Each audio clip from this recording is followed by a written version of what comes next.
بسم اللہ الرحمن الرحیم نحمدہ ونصلی ونسلم علی رسولہ الکریم اما بعد فاعوذ باللہ من الشیطان الرجیم بسم اللہ الرحمن الرحیم لن تنالوا البر حتى تنفقوا مما تحبون وما تنفقوا من شیء فإن اللہ بہ علیم صدق اللہ العظیم۔ چوتھے پارے کے آغاز میں اللہ تبارک و تعالی نے کامل نیکی کی حقیقت کو بتایا ہے،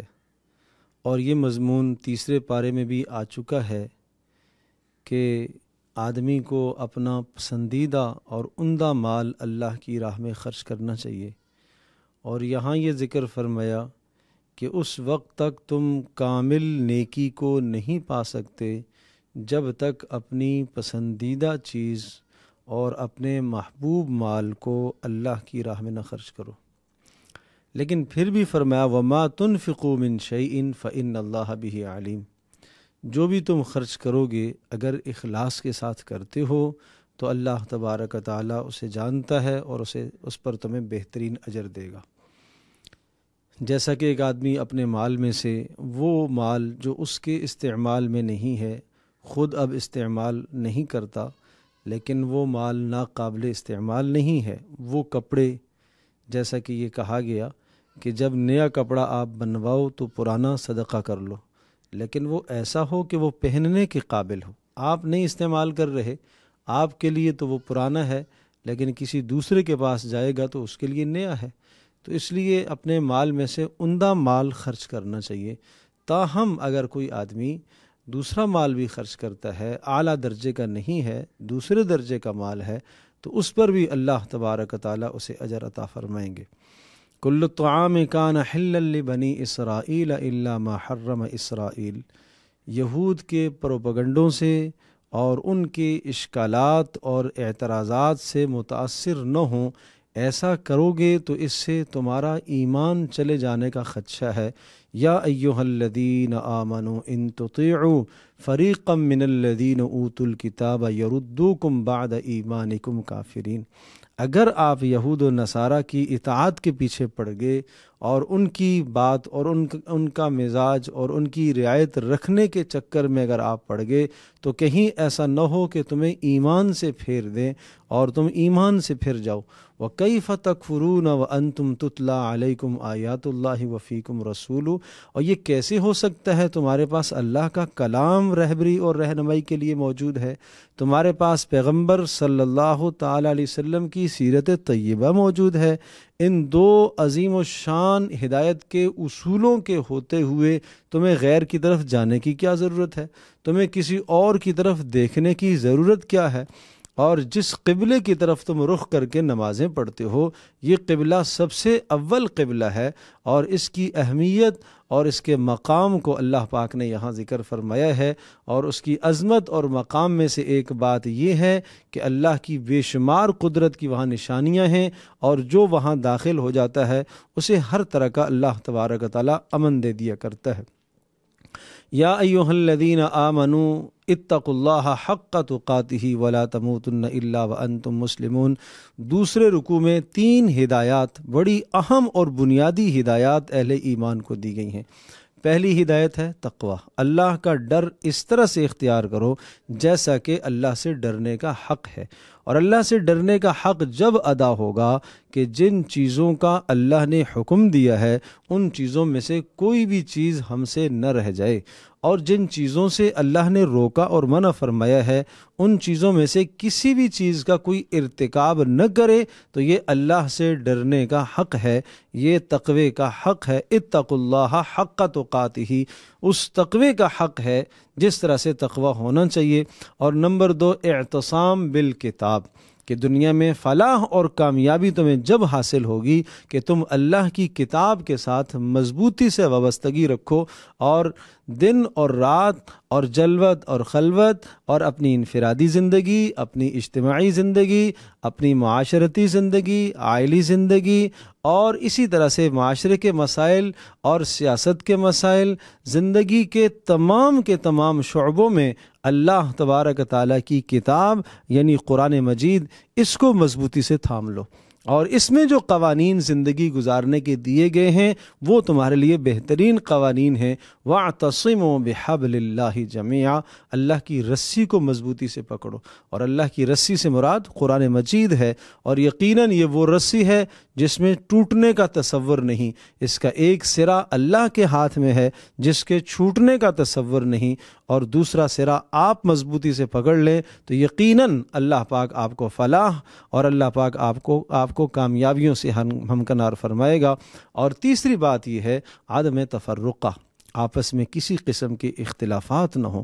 چھوٹی چھوٹی باتوں پر اور چھوٹے چھوٹے مسائل پر اختلافات کرنا۔ جب بات تفرقے کی آتی ہے تو اس تفرقے کا تعلق صرف دین کے ساتھ نہیں ہے، جہاں پر بھی کہیں کہا جاتا ہے کہ آپس میں تفرقہ نہ کرو تو ہمارے رجحان اور ذہن میں بات یہ آتی ہے کہ شاید اس سے مراد مذہبی تفرقہ ہے۔ جس طرح سے مذہبی تفرقہ منع ہے اسی طرح سے خاندانی تفرقہ بھی منع ہے، اسی طرح سے سیاسی تفرقہ بھی منع ہے، اسی طرح سے گھریلو تفرقہ بھی منع ہے۔ ہر قسم کے تفرق سے اور اختلاف سے اپنے آپ کو بچاؤ اور ایک امت بن کر چلو، اپنے اندر اتحاد پیدا کرو، اور کافروں کی جانب سے وہ باتیں جن باتوں سے تمہارا اتحاد بکھر جائے ان باتوں سے اپنے آپ کو بچاؤ۔ اور یقیناً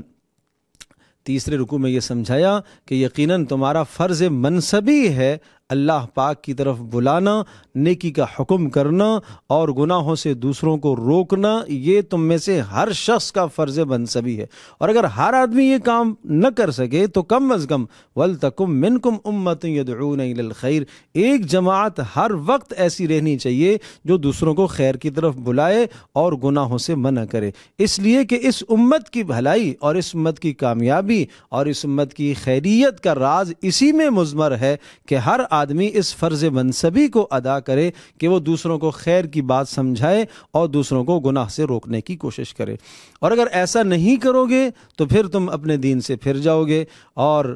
لیسوا سواء من اہل الکتاب امۃ منہم امۃ قائمۃ یتلون آیات اللہ، سب کے سب، یہ قرآن ایک حقیقت کا اعتراف کرتا ہے کہ اہل کتاب کی جب بات آتی ہے تو سب کے سب اہل کتاب ایسے نہیں ہیں جو تمہارے دشمن ہیں۔ ہاں، اہل کتاب میں سے ایسے لوگ بھی ہیں جو اسلام لائے ہیں، جو محمد صلی اللہ تعالی علیہ وسلم کا جنہوں نے کلمہ پڑھا ہے، یتلون آیات اللہ آناء اللیل، وہ راتوں کو اور دنوں کو اللہ کے کلام کی تلاوت کرتے ہیں، نیکیوں کا حکم کرتے ہیں، گناہوں سے روکتے ہیں، یسارعون فی الخیرات، نیکیوں میں آگے بڑھتے ہیں، وَأُولَئِكَ مِنَ الصَّالِحِينَ، یہ تو نیکوکار لوگ ہیں۔ حضرت عبداللہ بن سلام رضی اللہ تعالی عنہ اور ان کے ساتھ اور بہت سارے اشخاص ایسے ہیں، اور نصارہ کے اس قسم کے ایسے بھی لوگ ہیں جو محمد صلی اللہ علیہ وسلم پر ایمان لائے اور حضرت صلی اللہ علیہ وسلم کی نشانیوں کو انہوں نے اپنی کتابوں میں پہچانا اور رسول اللہ صلی اللہ علیہ وسلم پر وہ ایمان لائے۔ یا ایھا الذین آمنوا لا تتخذوا بطانة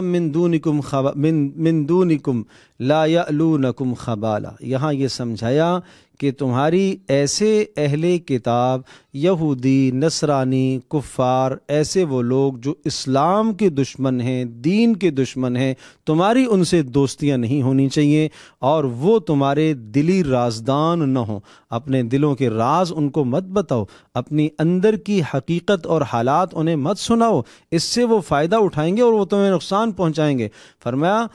ودوا ما عنتم، تمہاری تکلیفوں پر وہ خوش ہوتے ہیں۔ قد بدت البغضاء من افواہہم وما تخفی صدورہم اکبر، ان کے چہروں سے اور ان کے منہوں سے تمہارے خلاف نفرتیں ٹپکتی ہیں، اور جو ان کے سینوں میں تمہارے خلاف نفرت ہے وہ اس سے زیادہ سنگین ہے اور خطرناک ہے۔ قد بینا لکم الآیات ان کنتم تعقلون، اللہ کھول کھول کے اپنی آیات کو بیان کرتا ہے۔ ہاں انتم اولائی تحبونہم ولا یحبونکم، تم ان سے محبت کرنا چاہتے ہو، وہ تو تم سے محبت نہیں کرتے۔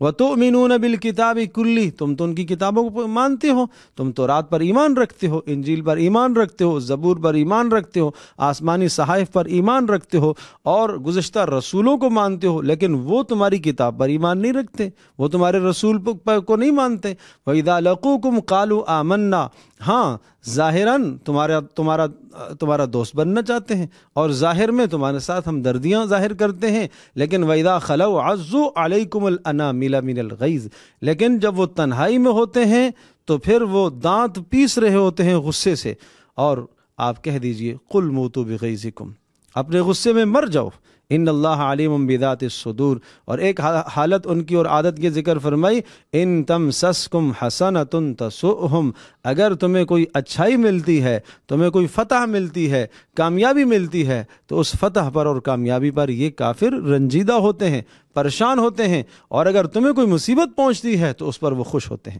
وَإِذْ غَدَوْتَ مِنْ أَهْلِكَ تُبَوِّئُ الْمُؤْمِنِينَ مَقَاعِدَ لِلْقِتَالِ، یہاں سے ایک تسلسل ہے غزوہ بدر اور غزوہ احد کے حالات کا،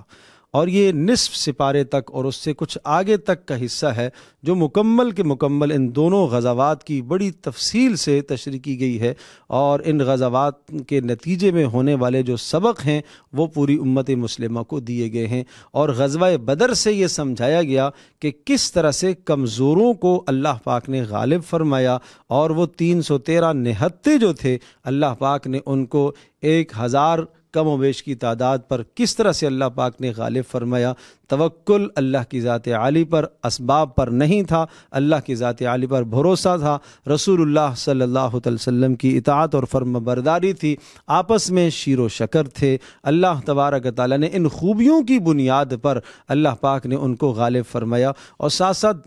غزوہ احد کے حالات کو ذکر فرمایا کہ وہاں مسلمانوں کو ظاہری طور پر کچھ شکست ہوئی، اور وہ ظاہری طور پر کچھ شکست کیوں ہوئی، اس کے باریک باریک احوال جو تھے وہ احوال ذکر فرمائے، چونکہ ان احوال میں سے ایک حال یہ تھا کہ رسول اللہ صلی اللہ تعالی علیہ وسلم کی منشا کے خلاف ایک امر ہوا، تو یہ سمجھایا کہ رسول اکرم صلی اللہ تعالی علیہ وسلم کی منشا کے خلاف کر کے تمہیں کوئی بھی دنیا میں کامیابی حاصل نہیں ہو سکتی۔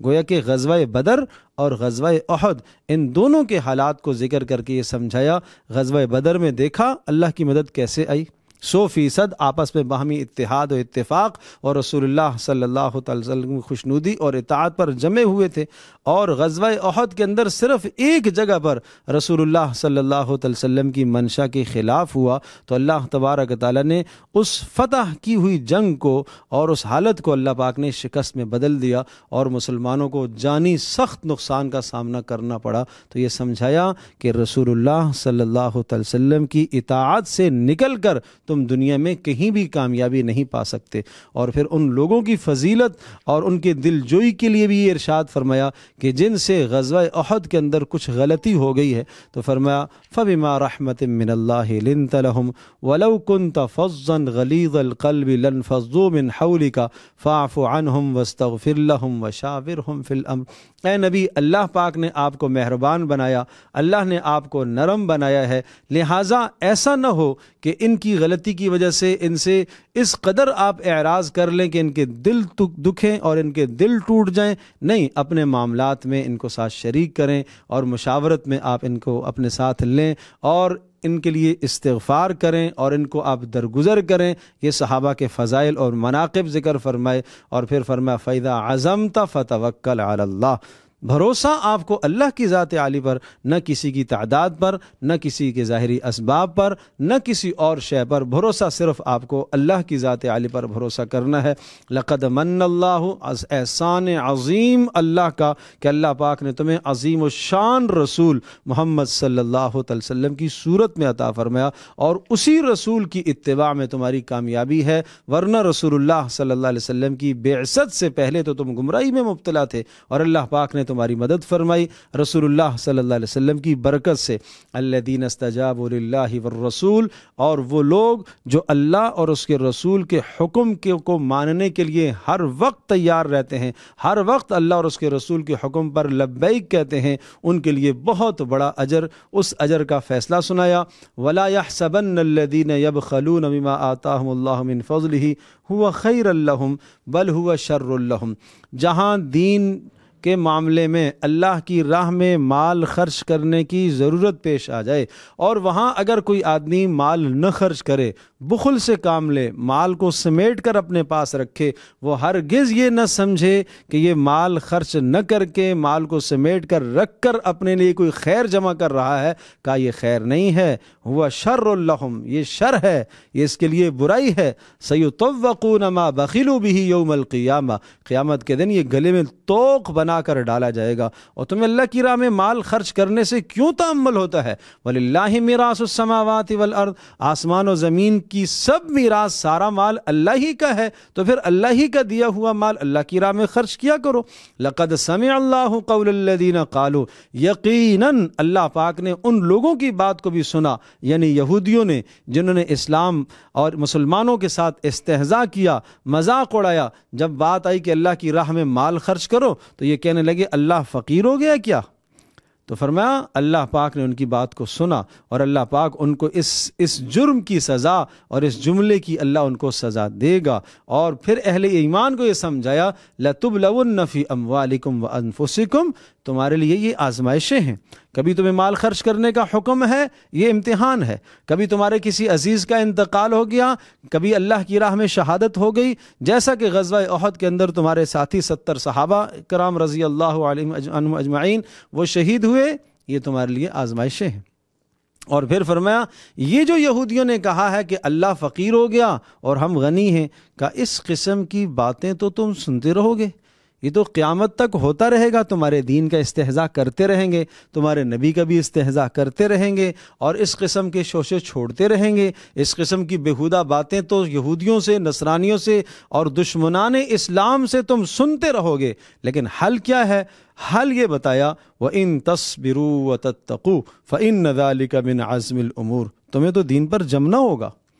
وہ رسول اللہ صلی اللہ علیہ وسلم کی شان میں گستاخی کر کے امت مسلمہ کو رسول اللہ صلی اللہ علیہ وسلم کی اطاعت سے پیچھے کرنا چاہتے ہیں، تمہیں چاہیے کہ رسول اللہ صلی اللہ علیہ وسلم کی اطاعت اور فرمانبرداری میں جم جاؤ اور جم کے انہیں جواب دینا چاہیے۔ اور یہ بہترین جواب ہوگا کہ تم یہ سازشیں اس لیے کرتے ہو کہ ہمارے دلوں سے رسول اللہ صلی اللہ علیہ وسلم کی محبت کو نکالو۔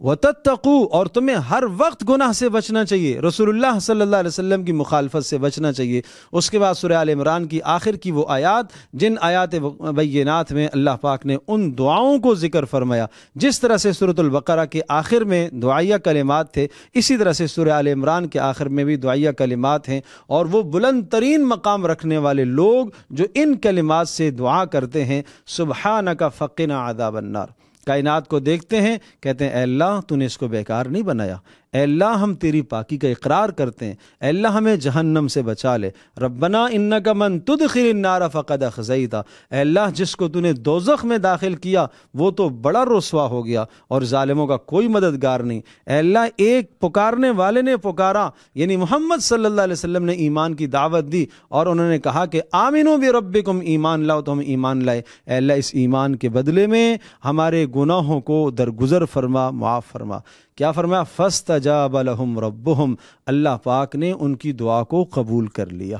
تو یہ اہل ایمان کی دعاؤں کا ذکر ہے، اور آخر میں پھر کامیابی کے پھر 4 اصول ذکر فرمائے، یا ایھا الذین آمنوا اصبروا وصابروا ورابطوا واتقوا اللہ لعلکم تفلحون، دین پر استقامت اختیار کرنا۔ نمبر 2 مقابلے میں جمے رہنا، کافروں کے مقابلے میں جمے رہنا۔ اور نمبر 3 اپنے دین کا تحفظ، دین کی حفاظت، سرحدوں کی حفاظت، نظریاتی سرحدوں کی حفاظت، جغرافیائی سرحدوں کی حفاظت، اور تقوی، اللہ کا ڈر اختیار کرتے رہنا۔ یا ایھا الناس اتقوا ربکم الذی خلقکم من نفس واحدہ۔ اس کے بعد سورۃ النساء ہے، سورۃ النساء بھی یہ مدنی صورتوں میں سے ہے۔ عرض کیا تھا کہ اس میں زیادہ تر خطاب جو ہے وہ مشرکین عرب سے ہے، اور ساتھ ساتھ یہود کو بھی، نصارہ کو بھی، عام مسلمانوں کو، اور مسلمانوں کے ضمن میں پھر منافقین کے بھی احوال بیچ میں جا بجا آئیں گے۔ اور آغاز میں دو بڑے اہم مضمون ہیں،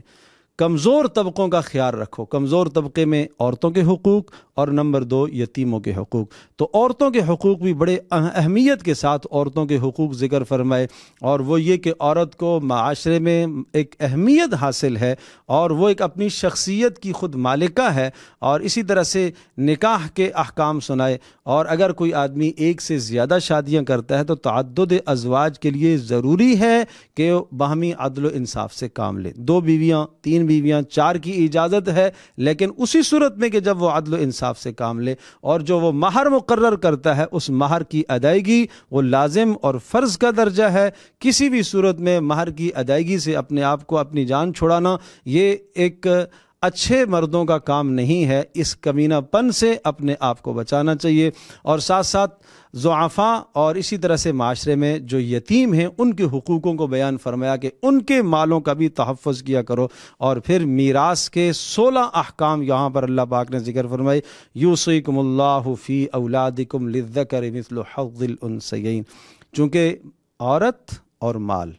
کسی بھی معاشرے کی ترقی کے لیے یہ 2 بڑی اہم بنیادیں ہیں۔ عورت بہت بلند کردار ادا کر سکتی ہے معاشرے کی ترقی کا۔ نمبر 2، مال سے بھی بہترین معاشرہ ایک تشکیل پا سکتا ہے، لیکن جب یہ دونوں کے دونوں صحیح راہوں پر ہوں۔ اگر عورت صحیح راہ پر نہیں ہے اور اس میں بگاڑ اور فساد آ گیا ہے تو معاشرے میں فساد ہے، اور اگر مال میں فساد آ گیا، صحیح مصرف میں خرچ نہیں ہو رہا ہے، یا دوسروں کے مال پر قبضہ کیا جا رہا ہے، تو یقیناً وہ معاشرہ بھی فسادی معاشرہ کہلائے گا۔ اس کے اندر بھی پھر اچھائی نہیں ہے، وہ برائی کے جراثیم ہے۔ اور اس کے بعد واللاتی یاتین الفاحشۃ من نسائکم، جنسی تسکین کی جو بے راہ روی ہے، اس کے اگر کوئی آدمی بے راہ روی اختیار کرتا ہے تو اس کے لیے اصول اور ضابطے ذکر فرمائے، اور پھر توبہ کی ترغیب دی کہ موت سے پہلے کسی بھی وقت کوئی توبہ کرتا ہے اللہ تبارک و تعالیٰ اس کی توبہ کو قبول کرے گا۔ یا ایھا الذین آمنوا لا یحل لکم ان ترثوا النساء کرہا، عورتوں کے لیے یہ ضابطہ اور اصول سمجھایا کہ دیکھو، عورت کے تم مالک نہیں ہو، عورت کے تم وارث نہیں بن سکتے، یعنی اس کی جان کے تم وارث نہیں بن سکتے، کہ اگر کسی عورت کے شوہر کا انتقال ہو گیا ہے تو اب انتقال کرنے کے بعد اس کو دوسری جگہ نکاح نہ کرنے دو اور اس کے مال پر تم قابض بن کر بیٹھ جاؤ، یہ تمہارے لیے کسی طرح سے بھی زیب نہیں دیتا۔ اور فرمایا اگر تم نے مہر دیا ہوا ہے تو اس مہر کی واپسی کرنا اور واپس لینا کسی طرح سے بھی تمہارے لیے روا نہیں ہے۔ حرمت علیکم امہاتکم و بناتکم و اخواتکم، یہاں سے ان محرمات عورتوں کا بیان ہے کہ کون کون سی عورتیں، جن عورتوں سے تمہارے لیے جو ہے وہ نکاح کرنا جائز نہیں ہے، تو ان کو گویا کہ اس اصول سے سمجھا جائے تو بہت بہتر ہوگا کہ 4 قسم کے یوں سمجھیے کہ اصول سمجھائے۔ ایک، وہ رشتے جو نسبی رشتے ہیں وہ بھی تمہارے لیے حرام ہیں۔ نمبر 2، وہ رشتے جو رضاعی رشتے ہیں وہ بھی تمہارے لیے حرام ہے۔ اور نمبر 3، سسرالی رشتے وہ بھی تمہارے لیے حرام ہیں۔ اور نمبر 4، منکوحہ عورتیں جو کسی کے عقد میں ہیں، نکاح میں ہیں، وہ بھی تمہارے لیے حرام ہیں۔ تو یہ 15 قسم کی محرمات کو یہاں بیان فرمایا، اور ایک ان محرمات میں سے ایک حصہ والمحصنات من النساء 5ویں سپارے کے شروع میں بھی آتا ہے۔ اللہ تبارک و تعالی ہم سب کے لیے سمجھنا عمل کرنا آسان